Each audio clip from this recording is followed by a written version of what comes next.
normalde gün batımını karavanda karşılamak istedik ama çok teessüf ki markette vaktimiz çok gitti ve çatmadık.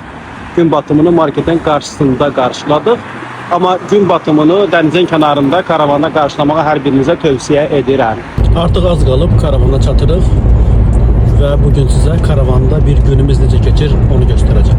Artık çatırıq karavana az kalıp biraz yol burada asfalt yol değil daş yolda ama bu çok az bir mesafeli 1 kilometreden de biraz az mesafeli.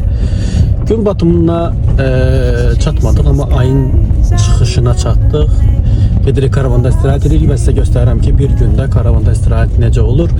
Burada aslında çok maraqlıdır yani daş yol olsa da Amerikanın ştatlarına benziyor.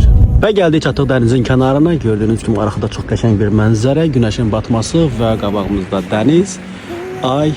İndi gedirik karavanımızı təhvil götürmeye. Siz de bu cür gözəl mənzərələri görmək, yaşamaq istəyirsinizsə təbii ki buyurun bizim karavanlarımızı icarəyə götür. Geldik karavanlara çatdıq. Hazırda gördüğünüz bizim karavanımız değil.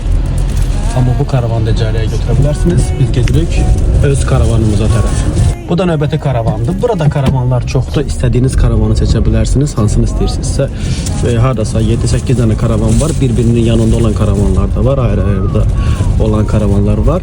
Mesela ailəvi gəlsəz 2-dən 3 tane ailə olsa bu yan-yana olan karavanları götürebilirsiniz və yaxud təklifdə gəlsəz daha önce göstərdiyim karavanları götürebilirsiniz. Bizim karavanımız isə budur. Onu da qeyd edeyim ki siz buradan karavan ala da bilərsiniz. Bak bir dənə karavan oradadır. Bu karavanlar hem de satılır. Yani karavan ala da bilərsiniz buradan.